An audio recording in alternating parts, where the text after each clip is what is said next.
Okay, so I actually debated whether or not I was actually going to do a vlog of the new season of Star vs. the Forces of Evil.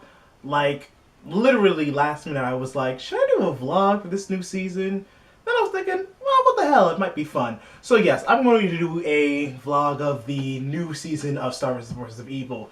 Only reason I'm not starting from season 1 and 2 is because, well, I didn't really have a channel when those things were going on. So, just gonna start with season 3 and the first episode after the Battle of Muni, of course, because I did talk about that in my personal thoughts video. You can check that in that playlist if you want to.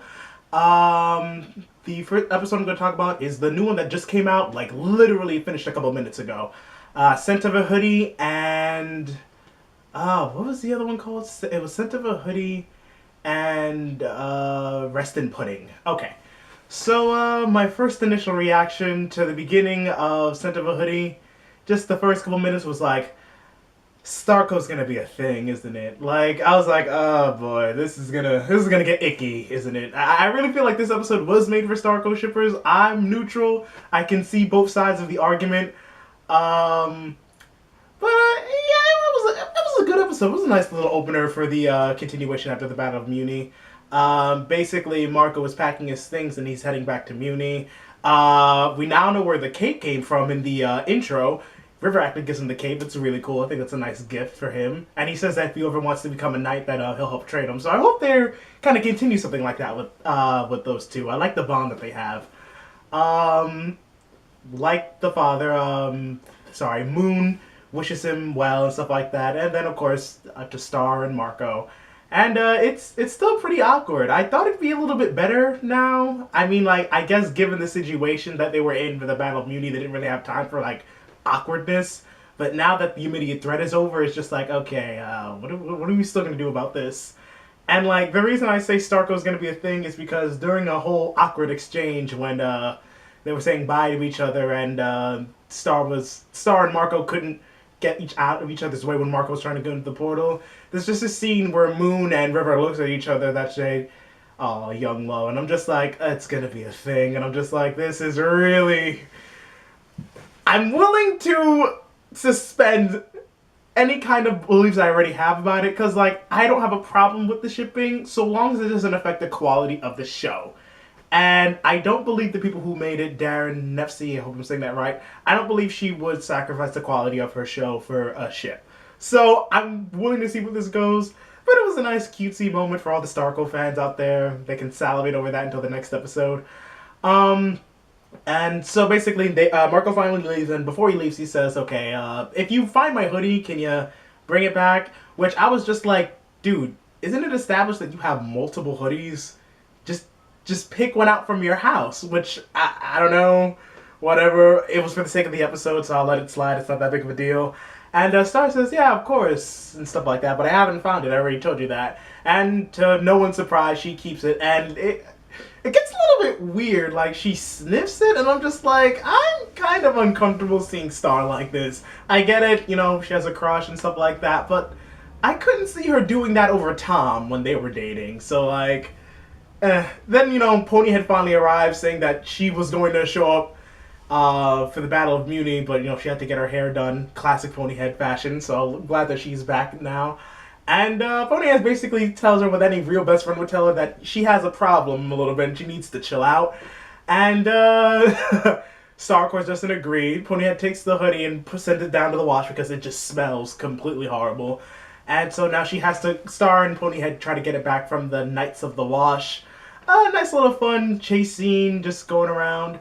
Episode pretty much primarily focused on how Star feels that without the hoodie that she won't have anything left of Marco now that they're separated, which is interesting because, you know, two main characters really being separated. Like, we've always really seen Star and Marco together as a team, so this season, seeing how they're being separated, it's gonna be interesting.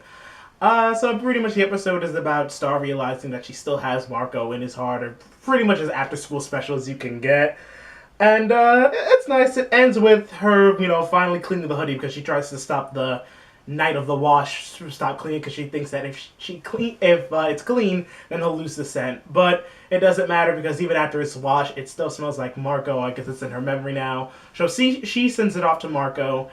Marco's happy, and then he says that it smells like Star, and I'm just like, yeah, if there was any doubts about this whole shipping thing being real, it's real. I mean, like, it's one thing when the fans say it, but like, let's just see where this goes. As long as it doesn't affect the quality of the show, I don't care. It was a cute episode, so I'll let it pass for straight cuteness. So next half of the episode is Rest in Pudding, and it starts off on a pretty somber note. This half was actually better, personally. Like, Starco stuff aside, I like this episode better. It starts off with Latman's funeral, which, I'm not gonna lie, I almost forgot that he actually died. Like, the fact that they're, like, making it real, unfortunately, is respect to a Disney show. I mean, like, he's gone. So it opens up with his funeral and stuff like that. They're just remembering his memory. And then Stardy and the Punch Roll sees Glossric. And, like, it's, like, really kind of creepy. Like, there were some moments in this episode where, like, it legitimately startled me. She starts freaking out, and Moon tells her that, Glosseric's gone, you're not seeing him, or you're not seeing his ghost, which freaks Star out. So the episode continues, and she keeps seeing him everywhere, in her mirror, in the water, everywhere in her room, and it is like, there are some parts, like I said before, are legitimately creepy. And I was like, this is a kid's show, right? Then again, after the whole Battle of Muni thing with that toffee imagery, this is not your average kid's show. So, she's getting creeped out and being haunted by Glossric, and who are you gonna call? Not the Ghostbusters, you're gonna call up Jana, who I am so glad she is becoming more and more of a prominent character, because my goodness, she's just a delight to watch. So she calls Jana, asks for help, and she says basically, yeah, you're being haunted right now, and that if you have any remains of him, that you have to bury it. And so it's discovered that Star found parts of the book and kept it, and so, per Jana's instructions, she buries it. But unfortunately, she buries it in the pet cemetery. Seriously, Star? I get it, Glossric could be a handful, but you're really burying him in a pet cemetery? I mean, like, Jenna has a really funny line. She's just like, you buried him in the pet cemetery?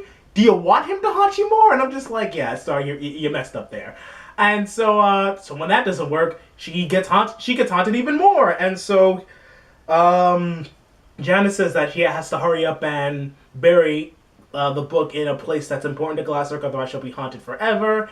And so she goes to the temple where her and her mom stayed in the Battle of Muni, and tries to bury it there, but she still sees Glossric everywhere. And it does lead to a genuine heart-to-heart moment where Star admits that while Glossric could have been difficult, he was always there for her.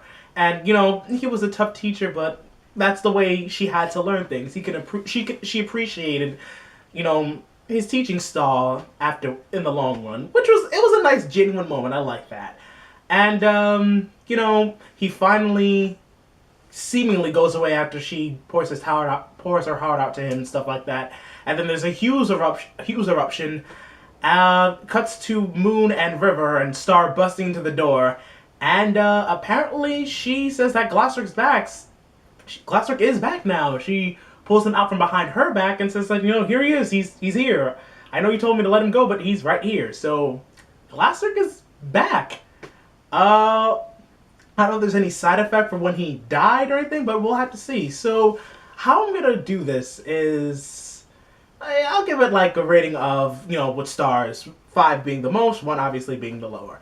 So, and just comments and stuff like that. Doing this freestyle. So the first part, Scent of a Hoodie, I really feel like it was just more for Starco fans. Honestly, I enjoyed it, but I really feel that was more for like die-hard Starco fans. I can see people replaying that episode for generations to come. But it was a harmless, fun, cute episode that, considering after the Battle of Muni how serious it was for a show on Disney, they needed something for a cool down. So I respected that. So I'm gonna give that one about 3 stars. I personally liked Scent of a Pudding better.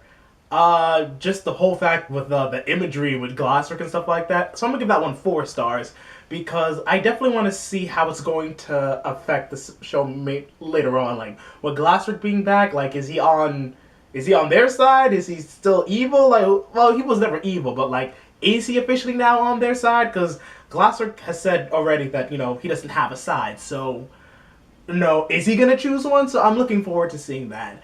I believe tomorrow's episode, the episodes are titled Snub Club and Stranger Danger. So I won't be able to put out a video immediately, but I will definitely put out because I've got work, I've got adult things to do. So I will do my best to put up a video, a vlog of my reaction to the episode almost immediately afterwards. So thank you all for watching this, and thanks for being on this nice little vlog journey with me. All right, bye bye.